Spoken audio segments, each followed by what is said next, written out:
share in their lives.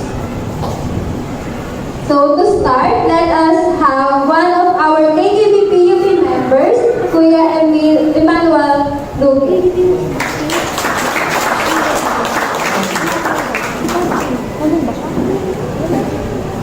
And magandang tanghali po sa lahat. Gusto ko lang batiin sila, Campus Director, pati po sila Ma'am Kate, at si Sir Dre, pati po yung advisor natin. Salamat sa Diyos kasi naging matagumpay, no? O magiging matagumpay pa lang, pero ngayon pa lang nangulingin na victory. No? Kasi yung mga, kung sino yung mga taong nag-uuna sa Diyos, no? Ibibigay na yung lahat ng ating bahay. Gusto ko may kwento, no, ng maikli, kung paano nga ba yung ginawa ng Diyos dito sa ating, sa organization na doon, no. Unang-una, struggling talaga kami dyan, kasi, first dun sa naging natin, sa naging venue, no, ng ating grand opening. Unang-una din yun sa board, tapos dahil na merong mga naging struggles, napunta sa ABR, hanggang sa napunta rito. Pero salamat sa Diyos, no? Kasi kahit na saan tayo dalhin, no? Kahit na saan dalhin dako, no? Yung gawain para sa Kanya, magtatagumpay at magtatagumpay. Kasi ang gawain ito ay para sa Diyos. Kaya ayun, no? Salamat sa Diyos, no? Na mas maganda ngayon, eh. Sabi nga ni, advice na ni Ate Jen, no? Sa akin, no? Na the harder the breakings, the greater the breakthrough. Na kapag mas marami kang pagdadaan ng mga pagsubok, mas magiging matatag ka sa buhay. Which is totoo. No? Nagaya ng organization na to, no? Although ngayon bumisa pa lang eh. Pero dahil at darating na meron mga pagsubok talaga, hindi mo nakawala yun. Pero salamat sa Diyos, no? Na dahil sa pagsubok na ito, actually katagulan ko ng ng prayer natin na palakasin mo ako ulit, palakasin mo ako ulit. Kasi dahil sa mga pagsubok na yun, lumalakas tayo. Amen ba? Amen. Kaya salamat sa Diyos, no? At magtatagumpay ang ating gawain. Sa Diyos po ako. Thank you, Kuya Emmanuel. And now, let us have one of our KKBP UP members, Kuya Robert A. Lavico.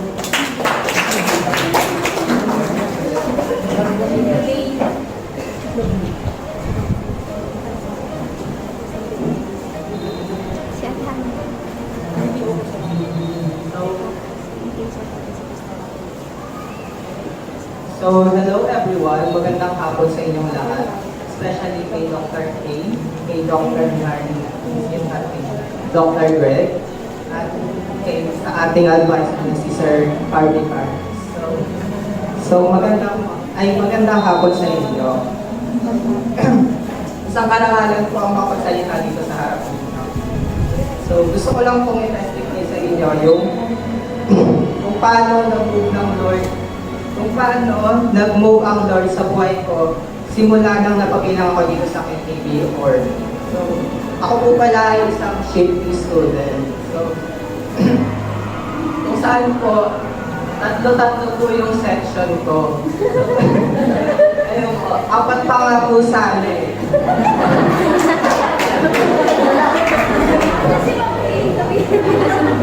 Ayun po, so napakahirap po talaga sa akin yun. Lalo na po sa time po, ang hirap po mag-manage. Then, sa ano din po, sa attendance. So, ano po sa akin yun? Isa din pong, ano po, yung pakikipag-socialize din po, katulad po dito, hirap po ako talaga, introvert po talaga ako. Hindi po ako sanay magsalita sa harap. And, ano po, yun din po yung isa sa pinaka-ano ko kung bakit po ako nag-shift. Then, ano po, isa sa mga section ko, isa sa ka-section ko, si Ate Ash. Siya po yung nagpakilala sa akin dito sa KKB Org. And then, si Ate January naman po, siya po yung nag-invite po siya. Siya po yung nag-invite at nag-encourage siya sa akin dito. So, sa loob naman po ng organization, si Ate Jen naman po, inaasikaso niya po kami. And sa loob din po, para po kami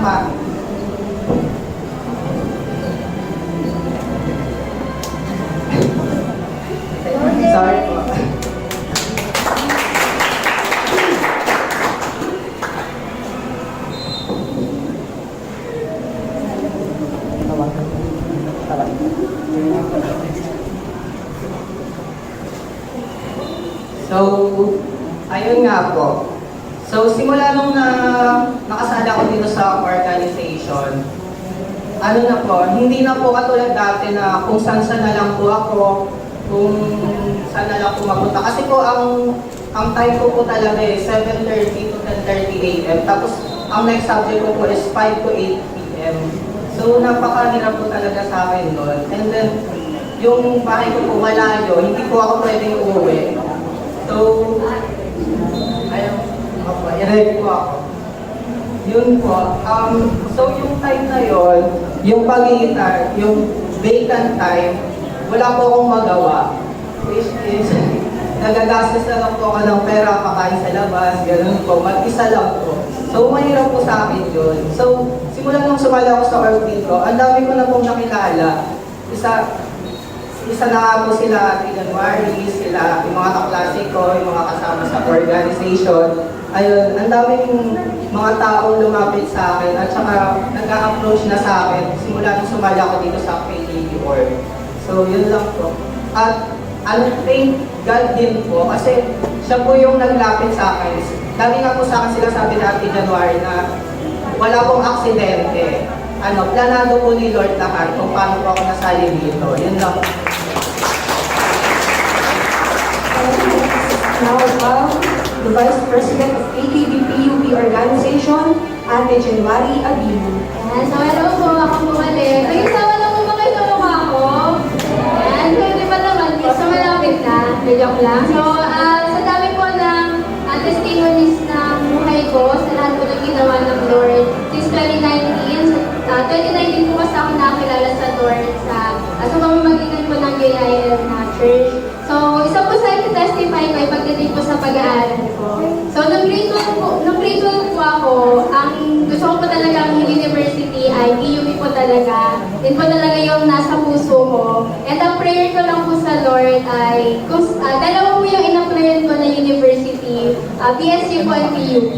So, sabi ko po sa Lord, ang prayer ko, kung saan ako ipasa ng Lord, ibig sabihin, doon niya ako mas magagamit.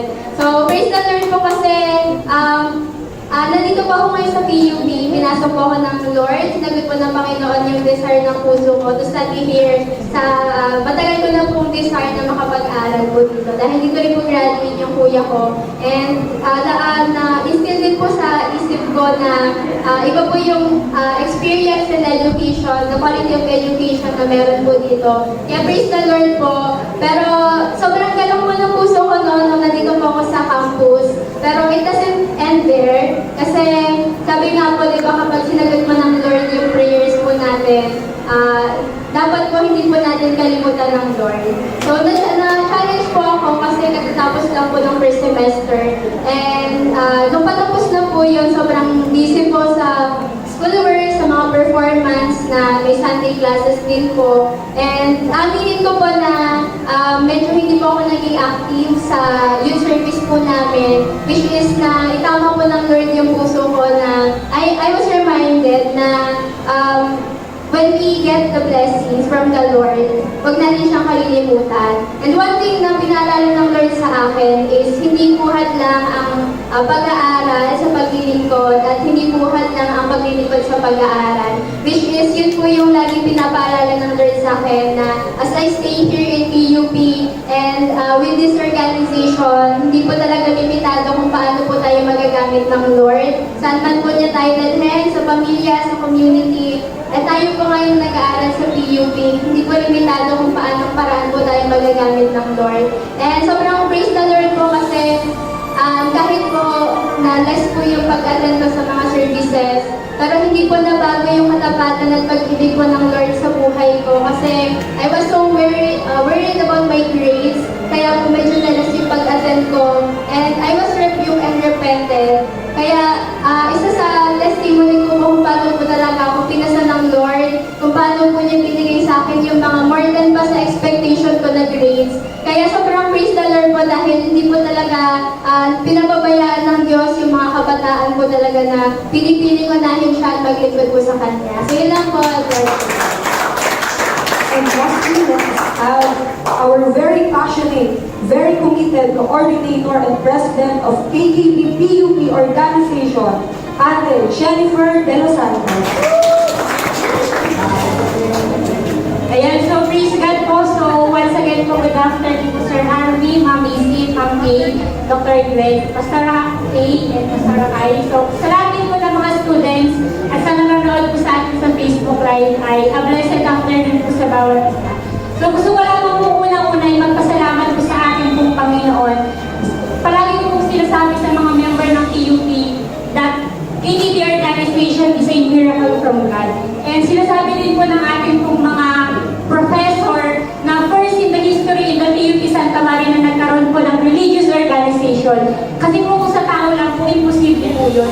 Pero si Lord po mismo ang nagtakda at nagdala po sa atin sa lugar po ito. Kaya dapat lamang po na maitaas po siya sa lugar po ito. Kaya po, all glory and praise to God. And syempre po, during the process po ng pag-accredited ng organization, ay hindi po ganun talaga.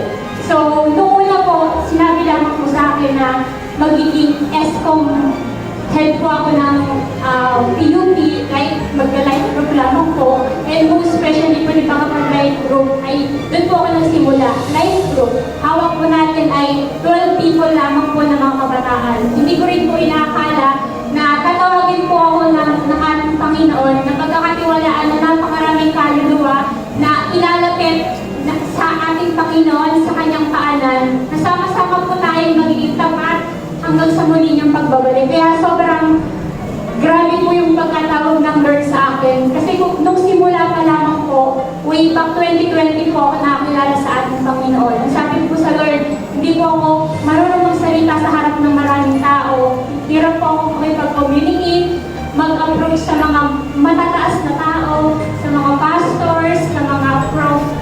Hindi po ako ganun, confident sa sarili ko. Pero praise the Lord, na sabi nga po kanina ni Sir Harvey, na si Lord mismo yung magkukwalifikate sa atin. Basta tinawag tayo ng ating Panginoon, ay siya mismo yung magbibigay sa atin ng lahat ng pangangailangan natin. So yun nga po, ang pagkakatawag ng Lord sa akin ay as a leader. So hindi ko rin po na-imagine sa sarili ko na tatawagin ako ng Lord para pamuluan nitong TUP Santa Maria. Hindi ko po inaakala, may one day lamang po na pinaribid ng Lord sa akin na patuloy na gagamitin po na yung buhay ko sa maraming kabataan dito po sa TUP Santa Maria. So nag-start po tayo dito, sinabi ko sa ating Pastor Abby na magpapakredit po tayo ng organization. Simula po yan October 2023. Tapos, na-credit po tayo ng December. Yung process po noon, sobrang tagal. Yung mga money po na kailangan natin i-produce, yung mga constitution and law, yung mga papers po, sobrang hirap, sobrang dami. Kasi po, mag-produce ka po ng organization, hindi naman po basta-basta. Hindi naman po mag-produce tayo ng organization ay isang araw, okay na. Ihintayin pa po yung mga approve, kaya sobrang iyak, pagtulog at pag-load po sa Panginoon. Nung nalaman ko po na aayusin ko po yung board, napunta po ako nun sa JL Patag prayer cell na I pray to God. Then, habang umiyak ako sa Lord na nakalood sa Lord, sinabi ng Lord sa akin na kumuha ako ng isang papel at ballpen. Isulat at iguhit ko doon kung ano yung pinapakita niya sa akin na nangyayari sa akin. Ang nireveal ko sa akin ng Panginoon noon, isang eskwelahan na malaki, tapos sa likod po doon ay may cross. Ibig sabihin po, eskwelahan po ng TUP Santa Maria ay kasama po natin ang ating Panginoon na ang center po ng TUP Santa Maria makikita lamang po ang sakripisyo ng Panginoong Jesucristo sa atin pong mga buhay. In the long process po. So ako po, sabi ko sa Lord personally, Lord, graduating students po ako. Sobrang ilang po nung time na meron ako. And ngayon po, next week po mag-OJT na po ako. So yung time ko po sobrang limited lamang po. Pero sobrang totoo din po na kung si Lord ang tumawag sa akin, walang imposible sa lahat ng bagay. Hindi ko rin po yung na-imagine na magtatagpo tayo sa lugar po ito na sobrang dami. Akala ko nga po kanina, ang mga kasama ko lamang po is yung mga pag-minister lang po. Hindi ko po kinakala na magpupuno po tayo na awal na tayo sa labas. Kaya sobrang salamat po sa ating Panginoon. Kahit kailan po hindi po tayo binigo ni Lord, kahit kailan po ay hindi niya tayo pinabayaan. And to be honest po, yung pong first sem ko po ay inilaan ko po ito ay ibinigay ko sa pag-aalaga ng mga kabataan. Ibinigay po natin sa pagkakandak ng mga gathering po natin tuwing online, sa pag-aayos po ng mga papers. And last week po, naglabasan po ng grades. Sabi ko po sa Lord, kung ako lamang po yung gagawa ng grades ko, sinasabi ko po sa sarili ko na hindi ako makakapasa, na babagsak ako. Pero nakakatawa po ang Lord dahil ang in-expect ko po na grade na hindi po ako makapasok sa President Lister, Vince Lister, pero sobrang buti po ng Panginoon dahil President Lister po ako. Kaya sobrang faithful po ng Panginoon. Sobrang sa akin po, paghandun po ako sa bahay, pinapagalitan po kay parents ko kasi po hindi po nila ako nakita na nag-aaral. Pero sabi ko, Lord, alam mo yung ginagawa ko para sa'yo. Yung mga pagkakataon na nag-aaral ako, hindi lang po nila nakikita na sa pagpapatuloy natin sa ating Panginoon, ang daming persecution na kung pwede natin na maranasan, ang daming mga bagay na itatago sa atin ng kaaway para hindi matuloy yung plano at gawain ng Panginoon. Pero tapat si Lord sa buhay natin na sabi nga sa Marcos 6:33, if we seek first the kingdom of God, all these things shall be added to us. So sino pong mag-aakala na ako po nalingkod ng Panginoon na nakatayo sa inyong harapan, hindi po ganun ako mag-invest sa pag-aaral. I balance my time, pero pinatunayan ko ng Panginoon, yung mga kaklase ko po mas masipag pa sa akin mag-aaral, ay patuloy na itinaas ng Panginoon yung grado ko sa pag-aaral. Kaya sobrang praise the Lord po. At katulad din po ng sabi ko po sa mga PUP member, sana hindi nilang pabayaan yung organization na sinimulan ng Panginoon. So ito po ang pasimula at naniniwala po ako, yung mga kabataan po na nandito, sila po ang magpapatuloy. Hindi mo nila kakalimutan ang Panginoon sa buhay po nila. Na kahit hindi na po ako dito nag-aaral, patuloy po nalalago pa rin po. Patuloy po na lahat ng course sa PUP Santa Maria, Bulacan ay makakonquer po, palapit po sa ating Panginoon. May isang layunin lamang po yun po ang itaas, itanghal, at luwalhatiin po ang ating Panginoon. Kaya maraming salamat po sa Panginoon. Sa araw po ito, wala po kayo ibang gagawin kundi magpasalamat, itaas, itanghal ang ating Panginoon. Salamat po at to God be all the glory. And before we proceed to the next part of our program, let us hear her opening remarks, the JL Santa Maria Head Pastor, Reverend Pastora Catherine P. Lopez.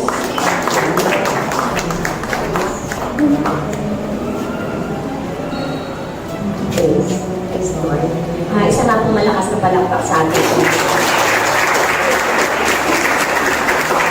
Ako na po sa lahat, naiiyak ako tuloy.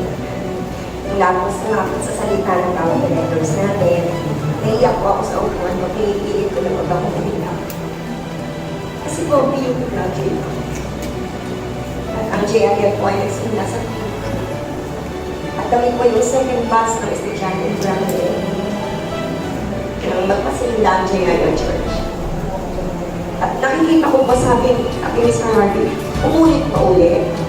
Yes, umulit. Pero mas kapagad kayo. Kasi ang organization mo ay dinulog sa eskwela ito. Hindi katulad po namin nung una na nagsimula ang pagpapahayag ng salita ng Diyos. Kami po mga ay talagang basta vegan ay nagpupunta kami sa mga bakanting kwarto at kami po'y parang mga hinahanting na gwardiya. Dahil bawal po yung gano'n sa Pilipinas kasi lahat ng Pilipinas po ba mga parang aktivista.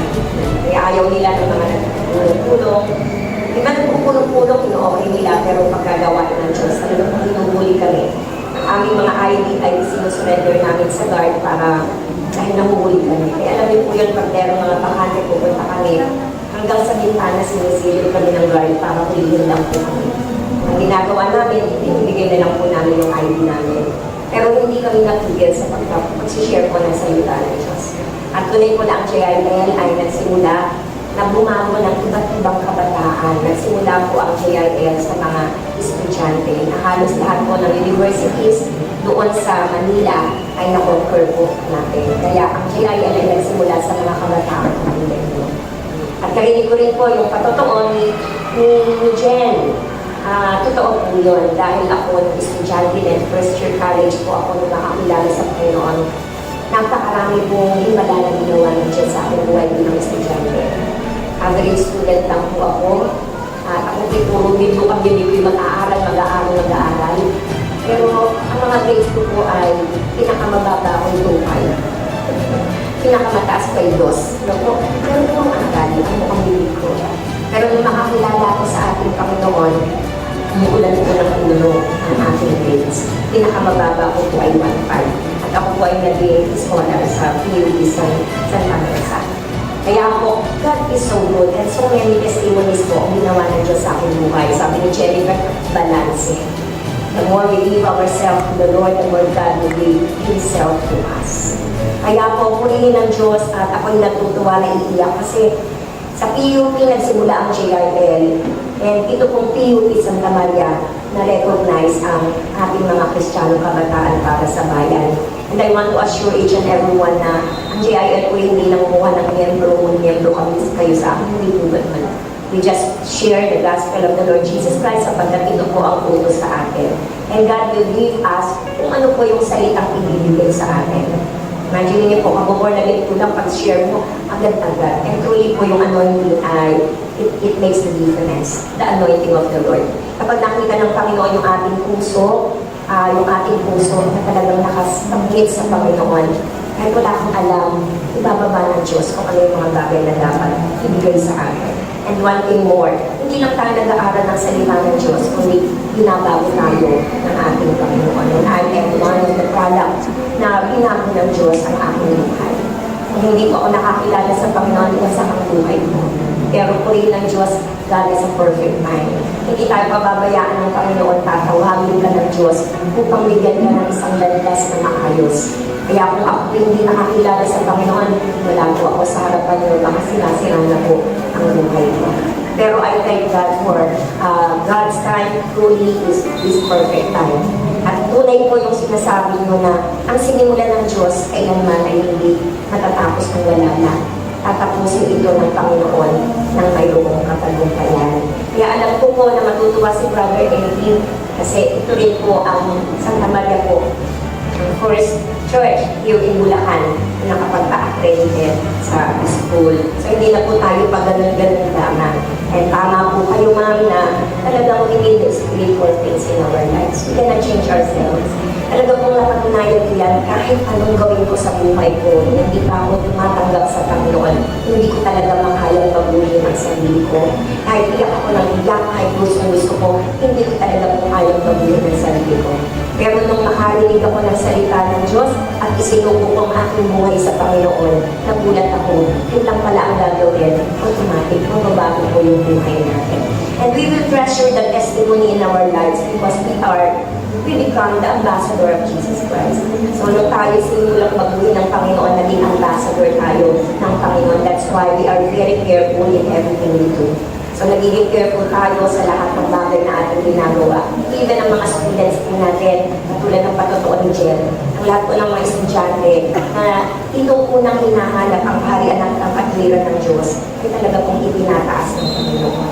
Hindi tayo mag-aalala. Katulad din ng ulit ng testimony, she is students, iba-iba oras niya. Ang PUP po dati, 3 hours. Ewan ko kung ngayon po ganun. 3 hours isang subject. So, ganun po kasi kami noon dati, 3 hours isang subject. Pero nung nakakilala na kami sa Panginoon, dahil kami pinagkaroon din ng mga gawain, naging regular din po ako. Dahil ininipili ko yung schedule na hindi natama dun sa mga Bible studies na ginagawa ko namin sa PUP. Pero hindi naging lang yon at sabi ko nga po naging scholar pa ako ng PUP Santa Mesa. God is so good. And I thank God kasi po, ang history po nitong PUP, nais ko lang din kong banggitin. Nung wala pa po itong PUP na ito, ang Mayor Vice Mayor Atomatio, siya po isang Christian din at sa aking kapatid. So kami po ay nagkakaroon ng Body of Christ na pagsasama-sama with Mayor Atomatio. And then one time po, kasama ko si Sister Lori, asawa ni Brother Eddie, bigla po tumawag sa akin si Mayor Ato. At ang sabi po niya, kapatid, tulungan mo naman ako. Sabi ko, bakit po? Kasi gusto ko magkaroon ng PUP sa Santa Maria. Nag-apply ako doon sa PUP Santa Mesa, yung mga Board of Regents ko, nakausap ko. Isa lang ang sinabi sa akin. Sabi daw po sa kanya ng Board of Regents doon, Si Brother Ed kasi is Board of Regent din ng PUP. Kaya sabi gano'n, usapin mo si Brother Eddie, pag napapunta mo si Brother Eddie para makausap kami, aaprubahan ko yung PUP Santa Maria. Sabi gano'n kay Mayor Ato. Kaya siya po tumawag sa akin, kung tulungan mo naman ako, baka po pwedeng papuntahin mo si Brother Eddie at ma-meet niya yung mga Board of Regent kasi yung condition na binigay sa akin. Sabi ko gano'n kay Mayor Ato, sabi ko, sige po, kasama ko kasi si Ate Dolly, yung asawa ni Brother Eddie. Ate Dolly, ganito po, ganito, ganyan. Sige, kausapin mo si Kuya Edmo. And then, tinawagan po niya si Brother Eddie at nagbigay kami ng schedule. Kaya yung mga Board of Regent po sa PUP Santa Mesa na mag-a-approve ng PUP dito po, ay nagulat kung madala ni Mayor Ato si Brother Eddie sa isang hotel sa Maynila. At ang sabi daw po, ang tawag ulit siya sa akin, yung naging okay na po, ang sabi po niya, kapatid, sikat na sukat ako sa mga Board of Regent. Sabi ko, bakit po?